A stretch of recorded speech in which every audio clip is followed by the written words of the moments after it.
We're talking about the first cryptocurrency. That's Bitcoin. It's an asset class that is now widely available, but it's also widely controversial. People either love it or they think it's absolute trash. So let's get into it. Welcome to Jerome in Real Estate. I'm Jerome, your local realtor here in the Fountain and Colorado Springs area. Let's talk about Bitcoin. So Bitcoin, at the time that I'm recording this, is currently valued at about $41,000. Okay. It's had many milestones since its creation in 2009. Okay. El Salvador, for instance, has made it a form of legal tender, with more countries exploring it as that as well. And since its creation in 2009, it's been the best performing asset in the world. It pains me to say this, but not real estate, not stocks, not bonds, not precious metals, nothing else has been able to beat it since the time that it's been created. Now, why do people want it? I would say it's because a lack of trust in normal currency. It's deflationary. It's virtually unstoppable. It's unhackable, and you cannot control it. So listen, I'm going to go over what Bitcoin is, and then at the end of the video, I'm going to help tie it to real estate to help people understand how these things are interconnected. Okay? Bitcoin is a set of protocols and processes, a decentralized system that records transactions in a distributed ledger called blockchain. The main building blocks of Bitcoin are blockchain, mining, the halving, keys, and wallets. And I'm going to go over all 5 of those things here right now. So number 1, the blockchain. The Bitcoin blockchain is really just a list. You can think of it like that. It's a recording of the long chain of transactions from one entity to the next. It's kept on a distributed ledger held on multiple sources, not just multiple, but by now thousands upon thousands of computers, and any and everyone with a computer can interact, can engage, right? And the participants themselves create and verify the blocks of data in the chain. So that rolls us right into number 2, mining. So there's a vast network of miners out there that help to create new Bitcoin, and they help verify all the blocks of data that are already out there.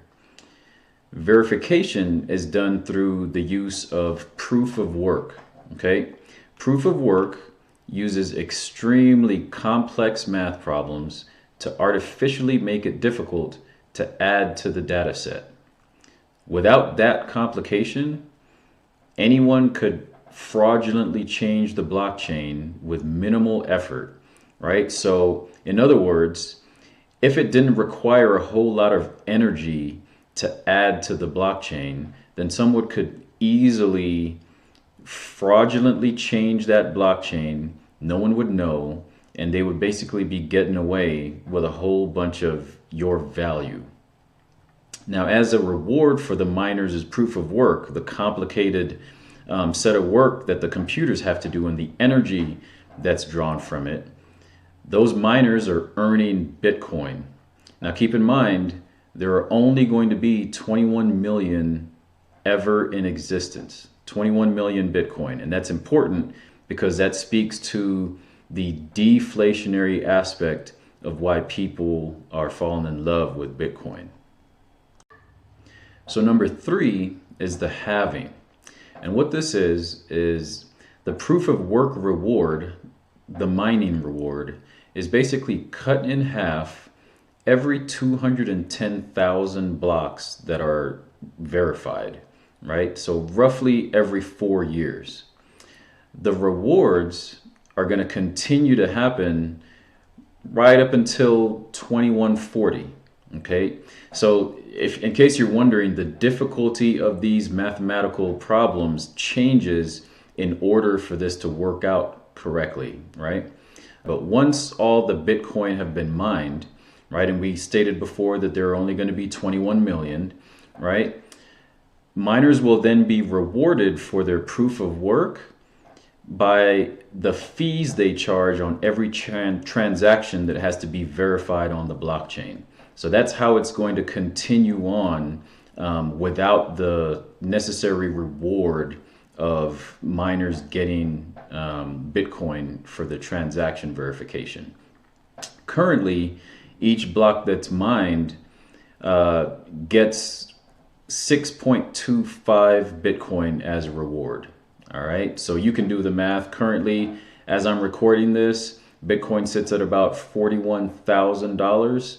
So if, there's one miner that's, actually powerful enough to verify an entire block, then, that company or that organization is getting 6.25 Bitcoin.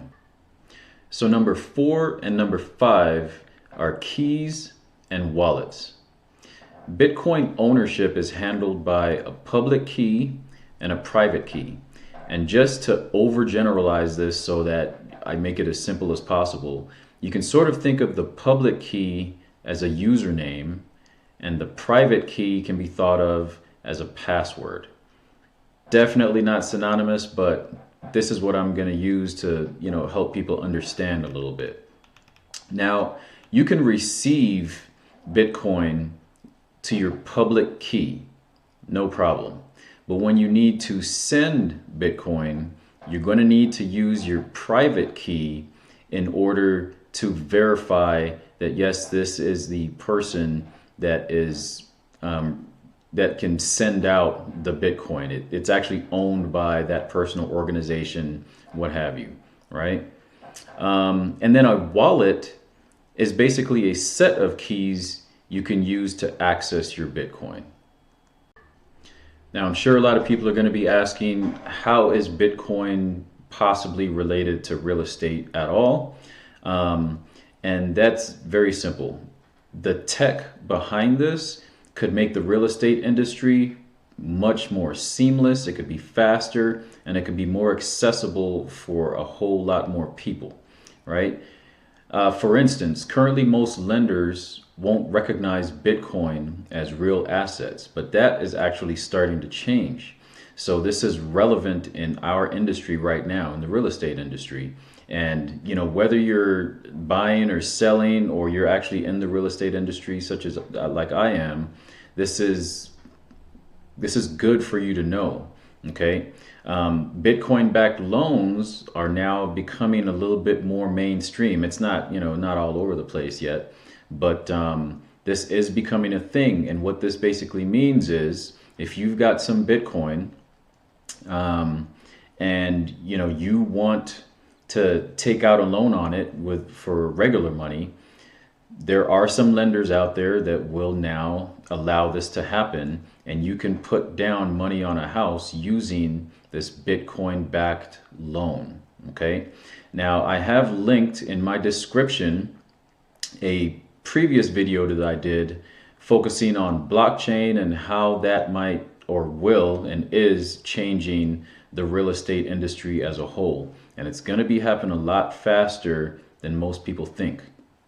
So if you liked this video and you liked this content, please give it a thumbs up or a like, and also subscribe to the channel so you don't miss any of the new videos that I'll be putting out. Have a good one.